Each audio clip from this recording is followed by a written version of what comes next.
Welcome to the July 2024 TriEmbed meeting. Um, no visitors currently, so we don't need to do any introductions. Any announcements, things going on that people should know about?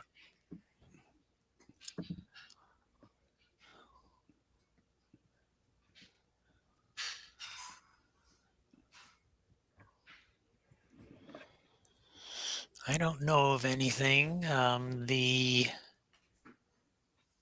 Alamance Makers Guild has been having a little bit of activity. They're thinking about building a 8-bit processor out of transistors or maybe logic gates, just for the fun of it, I guess. That's an interesting project. Yep.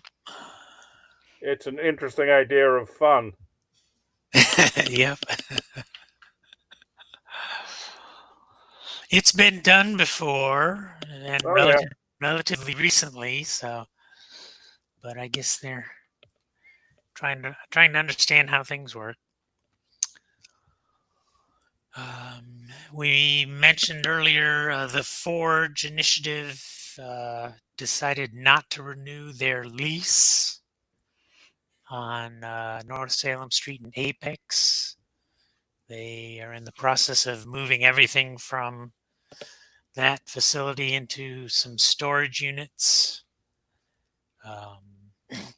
They got enough storage units so they could keep aisles in the packed away stuff so they can get access to things, hopefully as they need them. They are looking for a new facility, larger. They would like some kind of a entryway, with maybe a reception area, place where multiple groups could meet without interfering, but also with allowing interaction between them, maybe some common rooms and things. So they're looking at commercial properties, trying to figure out what they can find and what they can afford. What was the price too high to renew it? It was relatively expensive, and it's not. The space doesn't work for what they want to do. They have two separate spaces that you can't get from space A to upstairs and the space B, downstairs. up the hill, and so it didn't really work. It was when they signed the lease for the downstairs. It was during COVID, and they had lost a lot of members, and you couldn't gather to do things anyhow. So they didn't look for meeting space. They looked for small space that they could afford. And put their stuff. Yeah. Yeah, they put their stuff on carts and had the teams work out in the parking lot, social distancing and all. So they knew it was a temporary thing, and their lease was up in July here, and so they chose not to renew it. Anything else going on that anybody wants to talk about? Other announcements? If not, I'll get ready for the problem of the month.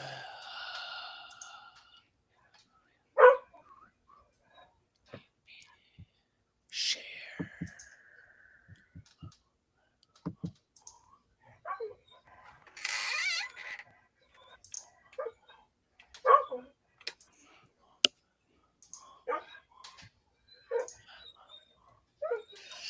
All right, is that being shared?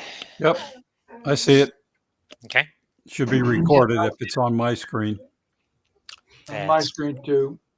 Good. So this is a nice blurry picture. I couldn't find a picture of the actual board I used, so having this one be blurry and you can't read it is all the better. So I have a Raspberry Pi out at the barn that has a cell phone modem hat on it. And it's been running for a couple of years now. It's no longer being manufactured. I can't even find any of the documentation on it. They've redone You mean their the hat? Yeah, the hat. Yep. Yeah, it's on a Pi Zero wireless.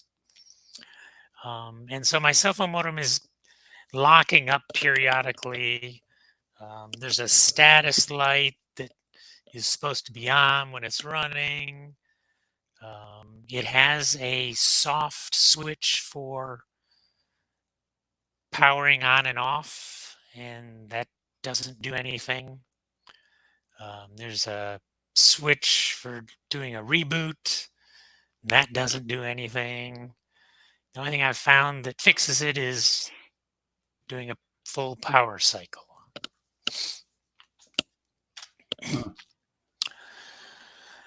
So the problem this month is, I have a Python script that can recognize that the cell phone modem is no longer doing what's expected. How can I power cycle the hat at a minimum, the Pi and the hat, and recover? Do you need to? I'm getting some feedback. Do you need to reboot the Pi? I do not need to reboot the Pi. All right, because that's more difficult. The other thing, if you disconnect the power and reconnect it, it's got firmware, right? So there's no volatile memory that could get screwed up by rebooting. Are you talking about the hat or the The hat, Pi? the hat, yeah, the hat. Yeah, the hat has no memory. It has a SIM card, but no. Can you break out the power that supplies the hat from the Pi itself, and then put a MOSFET in there and have software switch on and off the MOSFET? That should be possible. It uses the 40-pin connector on the Pi Zero, so I would have to interpose something between there and figure out which of the power pin or power pins the hat is using. Cut a few traces. I'd probably rather not do that. Yeah, I'd rather build a little interposer PCB that had a male and a female 40-pin that ran the traces straight that I could relay out or something. Is there an advantage to avoiding rebooting the Pi that's worth the extra complication versus just doing a power cycle for the whole stack? Well, let's ask Carl. That was his right. idea. My feeling is just power cycling the Pi blindly could cause problems on the SD card. You'd really prefer to shut down the Pi the normal way you shut down a Linux or Unix machine or whatnot. Okay. Well, I think that the Pi is still running. I suspect that Paul could put that in his script to do a graceful shutdown, then kick the power cycle pin. If the Pi is shut down, my Python script is no longer running. As long as it kicks the pin before it dies, everything else can be taken care of in hardware. As long as it kicks the pin. How does my script kick the pin? That it does it depends on the timing, but you can set the pin to whatever your reset state is and shut down. And you just, need to have the proper timing components there to wait so many milliseconds after the pin goes to the reboot state and then do a reboot. So you've got time in there to allow the Python to do a shutdown, then you power cycle it and let it boot back up. So is that done in a separate processor or hardware or what? There's a, oh shoot, I can't think of the name of it. I want to say TI makes a chip to do almost exactly this thing. Adafruit sells it. Don't remember the number. It was like a new version of the 555, but essentially you had a wait period before you take an action, and then that action is taken for so long, and then it resets. Okay. But you can do the same thing with the 555. It's just, it's been done before, and no point making it more complicated than it needs to be. If you can buy something that's made to do just that for $1. Well, okay, I'm not following this because how do you prevent the Pi from just shutting down unless there's an actual, there may be a software way to reboot the Pi And that rebooting is not sufficient. I have to turn the power off. to the Pi To the also. hat, and the hat is plugged into the Pi. So the Pi has to go down as well. The power has to cycle on the Pi as well. So you could change the digital output, verify the digital output changed, and then just shut down. And count on the hardware will recognize the pin change and will do a clean power cycle.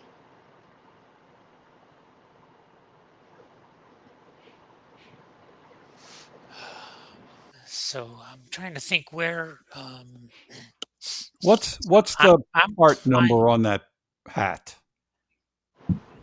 The hat? Yeah. I don't know. I can't find it anymore. Really? It's a 6FAB, SIXFAB, IoT cell modem hat. There's the part number. Adafruit has a breakout board. It's either the TPL5110 or the TPL5111. That they have slightly different functions, but it's one of those that does exactly what we're talking about. Now I'm powering the Pi with my USB cable. So it sounds like I have to intercept the +5 on the USB with this chip. That's probably correct. It might be, I think you can get USB cables with a power switch built in. So it might be easiest to get one of those and then just hack that to insert the electronic switch and place the mechanical switch. The old adage, never build what you can buy. Right. Did you, Shane, did you put something in the chat with a part number? No, but it's Adafruit has breakout boards for them. It's a TPL 5110 or a TPL 5111. I'm actually driving back from Apex at the moment. All right, hang on. But I knew I remembered ordering one from Adafruit pre-COVID. Okay, tell me a number again. TPL. TPL 5110 or TPL 5111. Low power timer breakout. Okay.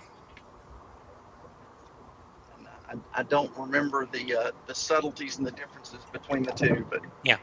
Okay. I'll post that in the. All right, I posted a link in the chat. All right, other ideas?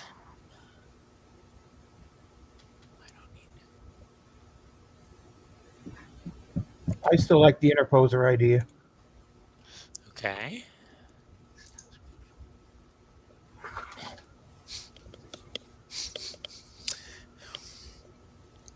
What about a smart switch that hooks into home automation or something somehow, Tasmoda or a Shelly switch that you can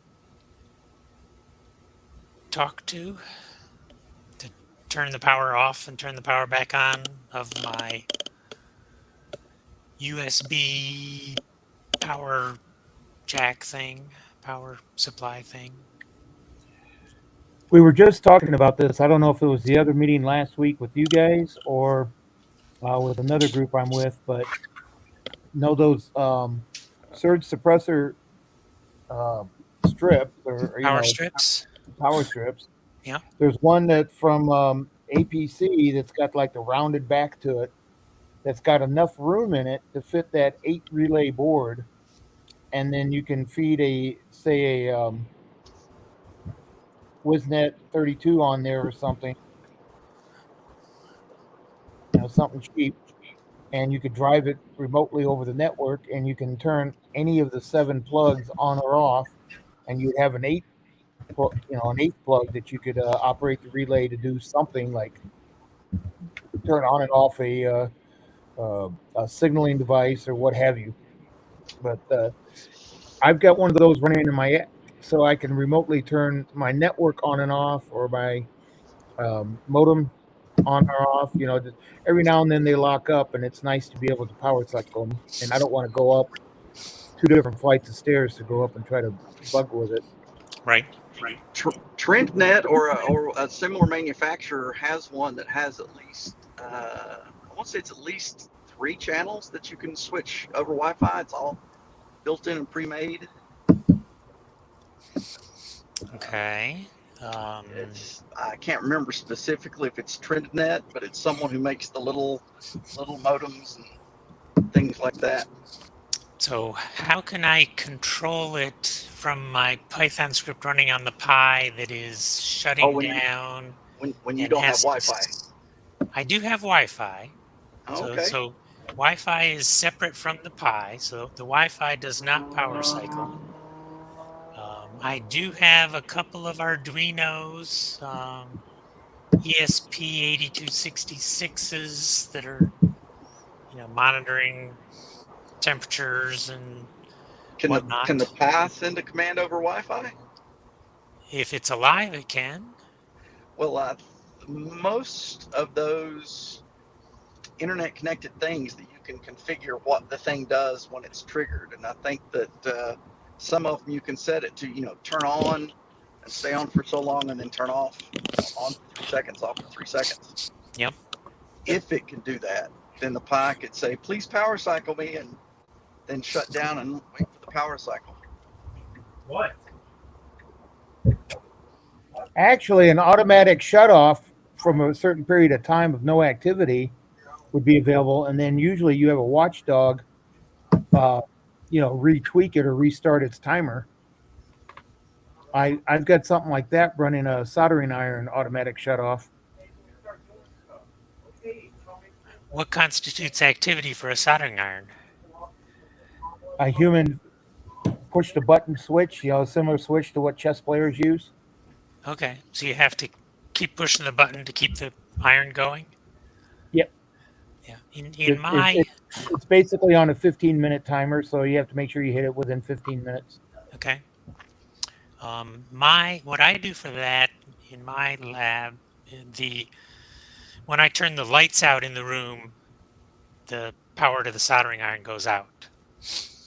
And so for me to leave the soldering iron on, I also have to leave the lights on, which can certainly happen, but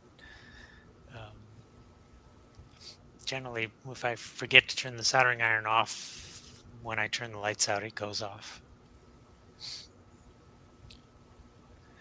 You're muted, Carl.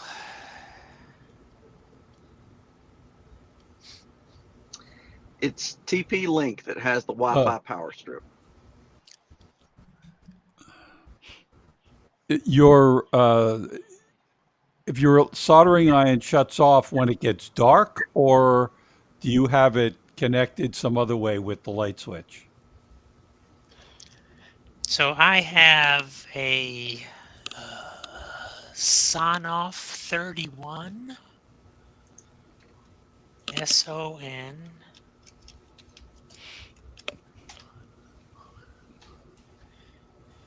Which is it's a Wi-Fi smart plug.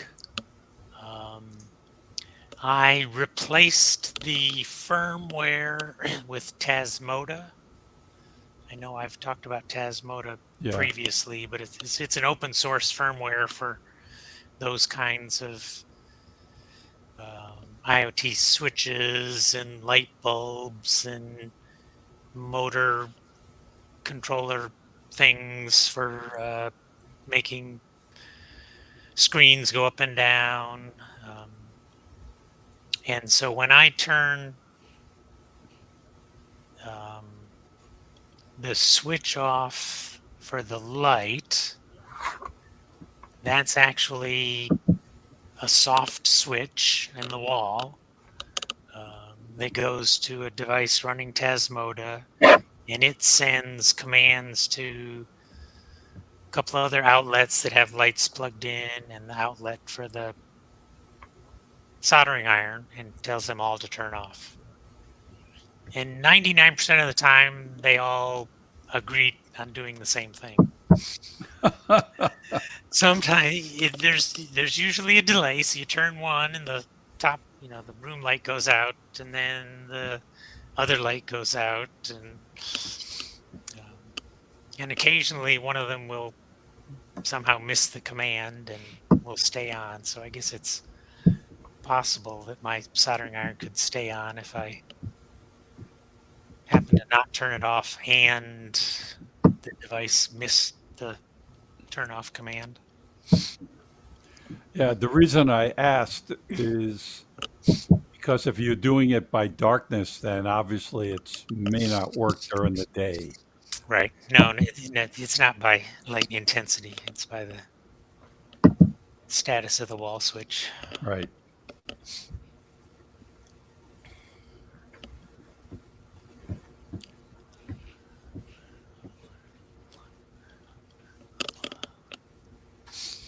DuckDuckGo. I've never used DuckDuckGo. Let's see how that. Oh, so you're using the relay boards? If you use Tor at all, you'll be using DuckDuckGo. I don't know if I'm using Tor at all. No, you're probably not. I don't use it very often, but I do have it on my machine. Yep. All right. Any other ideas here? I can tell you what I've done at the end, how I solved it.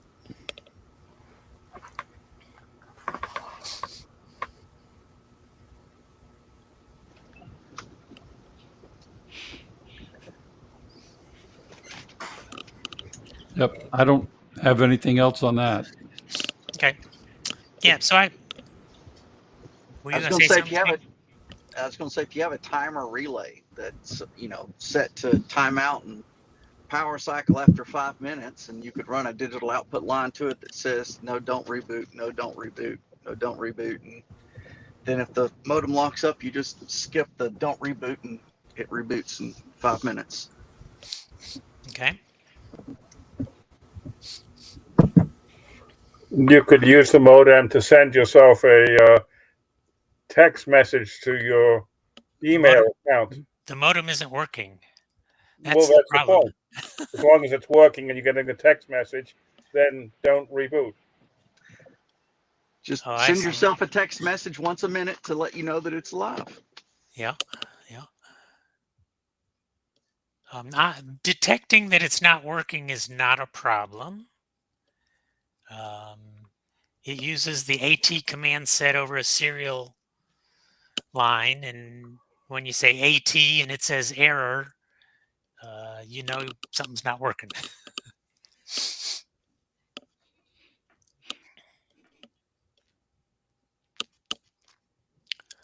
Yeah. So what I did is I used one of these. I didn't post the link. Son of 31.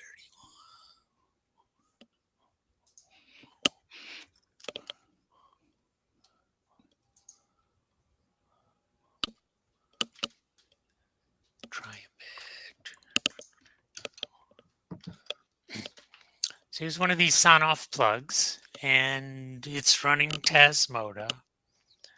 And like people mentioned, you can give it a list of commands. You talk to it by Wi-Fi. And so I send it a list of wait 4 minutes, turn the power off, wait 30 seconds, turn the power on. And so I send that to the device, and then I do a shutdown of the Pi, which takes a little under 4 minutes, 3.5 minutes. And then if things work, it reboots, and I have in my cron tab kicking off the script that runs.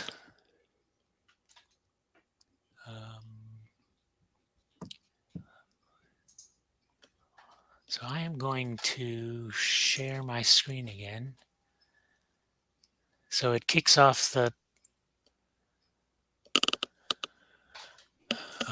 script as part of booting up.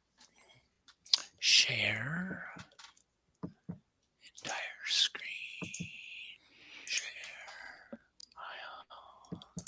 And so one of the first things that I do when my script starts up is what I'm using the cell phone radio for is to send data to Adafruit, io.adafruit.com. And when my script starts, it sends a message to this topic, P. McDougall feeds MQTT. And so I can see that today, at a little bit before 6, it did a power cycle.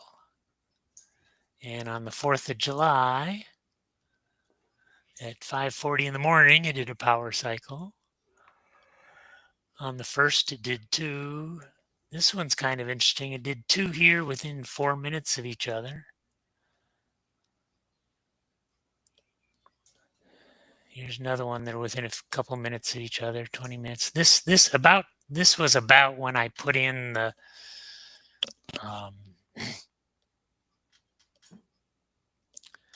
solution to do the power cycling. So it's rebooting every few days. And that may be a blessing, actually. I believe I have a memory leak in my Python script, and every month or 2, the operating system will kill the script because it's used up too much memory. And so that doesn't recover. The script doesn't start running again when the OS kills it. I get something on my phone that notices that it's stopped reporting, and I have to go back out to the barn with my laptop and log in and restart the script. So now if it'll reboot every 4 days or a week or whatever, I may not have to try to find my memory leak. So you never did find that, huh? No, I didn't put any effort in to try to figure it out. I have a similar script running at home that has run for hundreds and hundreds of days. So I suspect that it's something in my script that talks to the cell phone modem. And it's probably some buffer that's collecting up responses that somehow I'm never clearing, and it gets 3 months worth of responses from the modem. Do both of those use the daemon code? They do, yes. Oh, so and one stays up, the other one doesn't. Okay. Yep.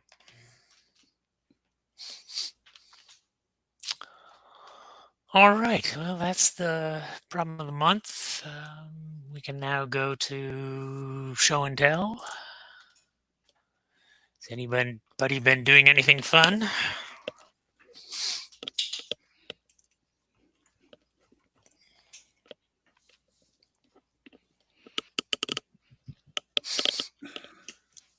We're all a bunch of deadbeats. I can tell you what I've been doing. It So was 4th of July weekend. We were all busy trying to straighten up things. you had a month. So so I did the SumoBot robot, and then I added on the grapple and stuff for grabbing empty water bottles. And that uses a servo. I used a pretty small servo. I was having problems. So sometimes the grabbers, instead of going around the bottle, will hit the bottle and kind of pinch it. The servo wants to go all the way closed, right? But it's blocked. And so the servo motor is running at full power. The gear train is blocked from moving, and so it's stalled. And servos don't like to do that for too long. They get hot. It also puts a lot of strain on the plastic gears and the little spline output shaft. I was I having know a person that was doing something similar in a manufacturing station, and he put a clutch on the grippers. Yep. Yep. So I've been looking at alternatives. I have a So here is a new grabber that I built that has a spring, which is like you're talking about, Scott, a clutch kind of, that allows this to continue rotating even though the grabber is wedged somehow on something. And I can change the length of the spring to get different amount of force here. So that's one option. I also thought about using a different kind of a motor. And so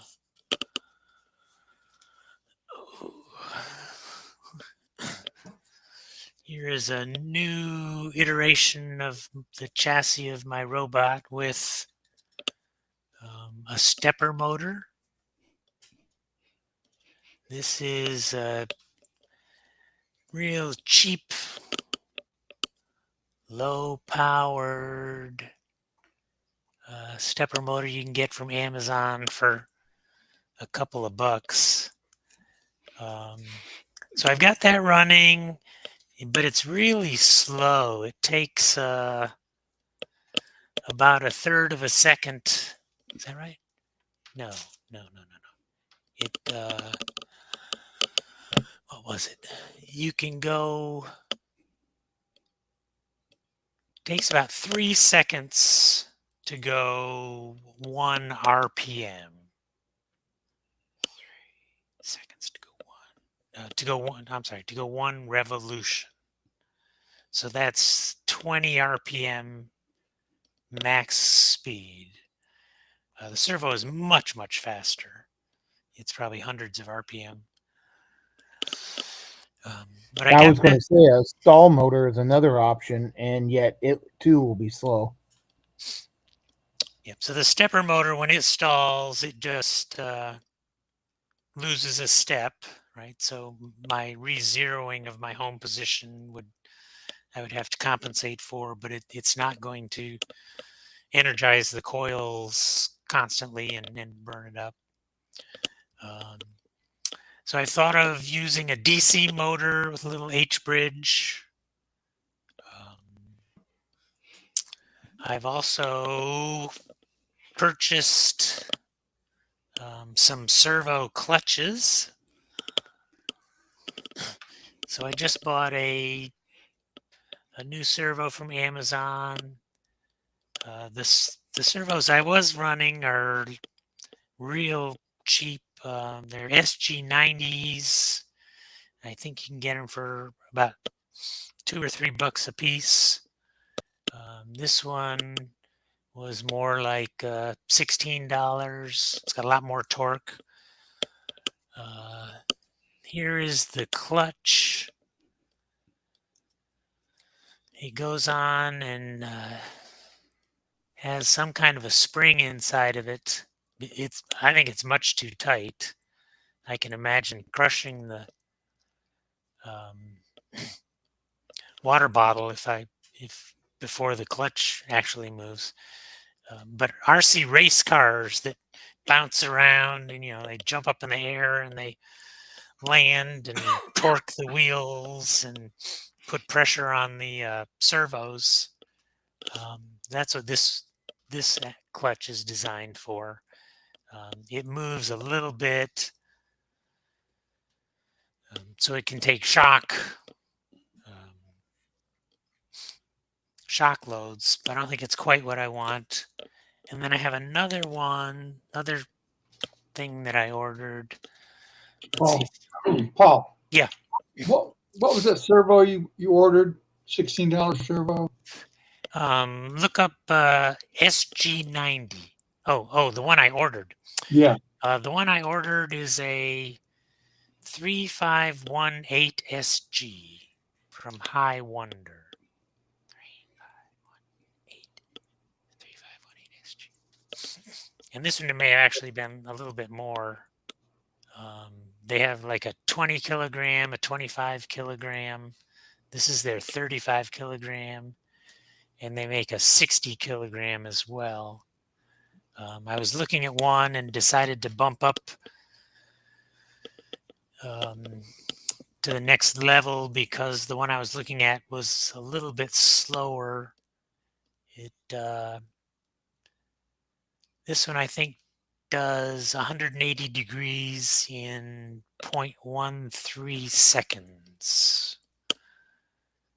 So that's pretty fast. This is for radio-controlled airplanes and RC cars and things where you want to be able to, swivel ailerons and rudders and things really quickly with a lot of torque. Let's see if I can find my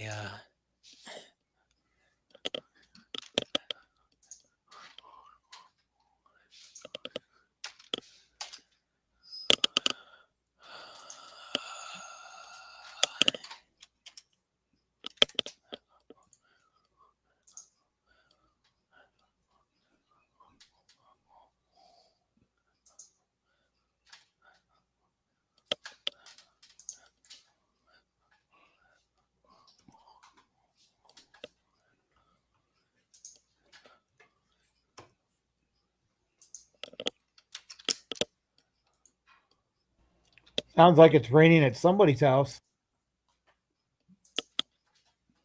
I don't hear anything. No, I don't either. Maybe it's just noise coming through my computer. Maybe. So am I sharing or am I not sharing at the moment? No, you're not. Oh, wait, hold on. Let me switch modes.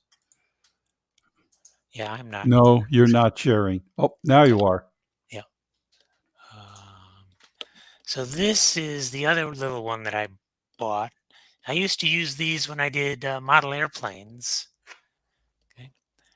And so normally you have a small rod called a push rod, right, that goes from the servo to your throttle on your engine or your elevator or your and normally you have this little brass thing in the middle that goes into one of the holes on the control horn, and then you put a screw in the top and tighten down on the push rod to get the proper length that you want. This one allows you to slide some springs on the push rod before and after, and then you have these little collars that go outside of the springs, and then the one in the middle can compress the spring at either end of its travel. And depending on how long the springs are and how stiff they are, that tells you how much more the control arm on the servo can move when the other end is pegged at its limit. So I bought one of those to try as well.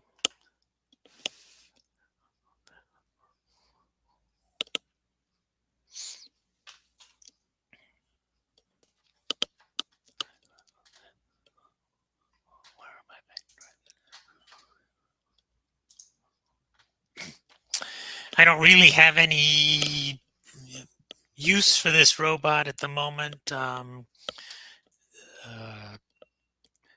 Forge has been going to some community outreaches. They did one in Cary and one in Raleigh, and they bring the space schlepping arena and then allow the public to drive robots around. It's been very well received. I went to the one in June. I forget what I was doing. The one in early or late June, the one in Raleigh.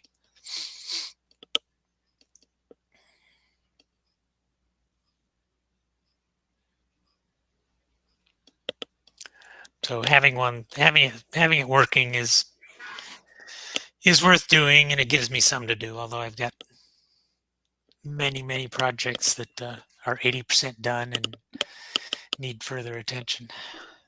Welcome to the engineering world. Yep, it's the retired engineering world. Yeah, it was fun. So one of my expressed goals for SumoBot was to not come in first, right? I wanted to come in second or third, let the kids win sometimes, right? And so being able to get an 80% solution that comes in second was really kind of convenient. I didn't have to spend the final 80% of the project working on the last 10%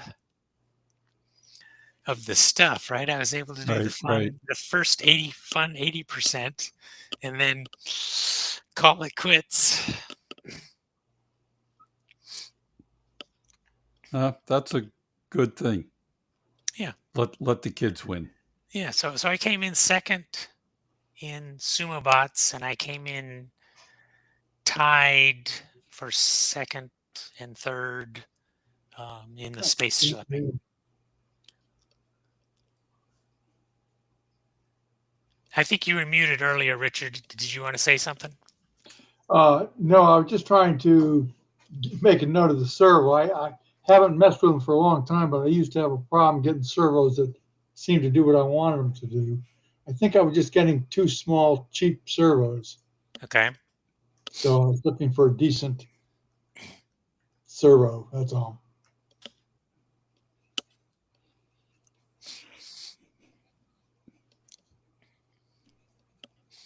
Yeah, some of the bigger RC airplanes, have really large control surfaces and put a lot of back pressure on these servos. And so there are some really beefy, big servos that, plug in like one of these little tiny ones, but can really push a lot of weight. But you pay for it. Where I'm working now too, they've got various different, it's commercial equipment. So, like you said, a lot of pressure and a lot of oomph that servos need. So they're buying some industrial grade servos. Yep.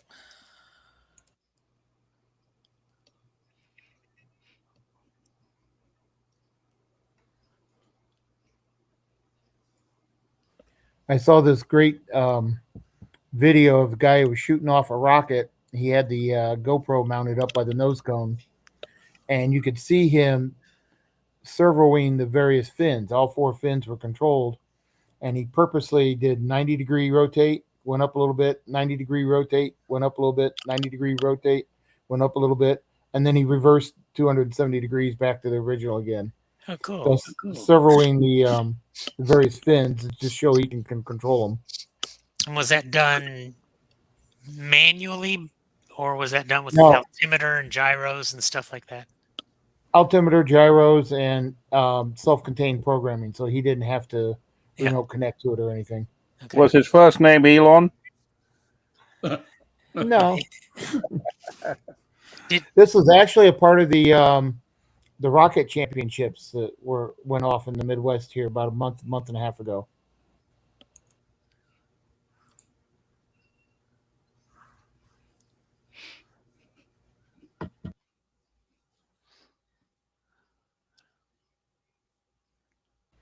I saw another rocket do another problem.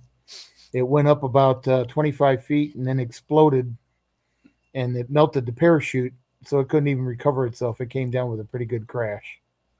It ended up going up a total of 100 feet, but at 25 feet is when it exploded. So Okay. something was amiss somewhere. Yeah.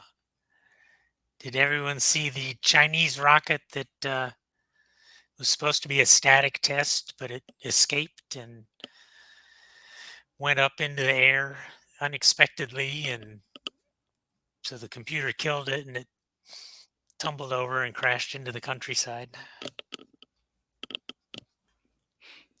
No, but they did recently return rocks from the dark side of the moon, or the far side of the moon. far side of the moon. Yeah. Yeah. Yeah, and there's a law that says the United States can't look at them. Um, it's some Really? some one of these embargo things. You can't do stuff with the Chinese, blah blah blah, for something, and so the scientific, Anything that might have a military use. Yeah. I forget exactly what all the details were, but the U.S. scientists are precluded from being able to participate in the analysis. That's unfortunate. Yep. Unless they go, to Switzerland or something and work there.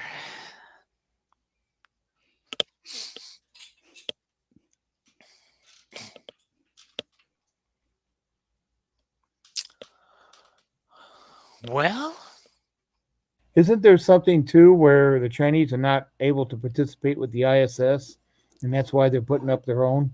Yeah, yeah. But that's been that situation's been around for a while.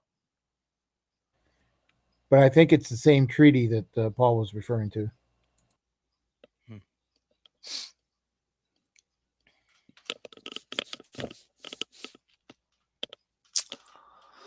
all right. Well, August, as far as I know, will be a virtual meeting again. I will send out an invitation a week ahead of time and let you know. I can't imagine that the Forge will have a place by then. By the way, I figured out where the rain's coming. It's here at my house. Oh, so that's why you're here today. That's why you're hearing. Nobody else does. Is that in North Raleigh? Is that where you are? Yeah, it's in the Leesville area, not far from Briar Creek. Okay. I'm not far from there either, but I don't have rain.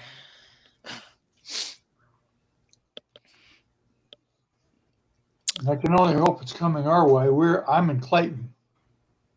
So We got 2 inches a couple of days ago at our house,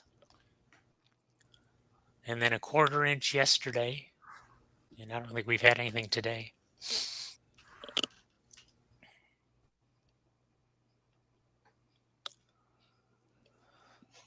All right, you want to stop the recording, Carl? Oh, I can do that.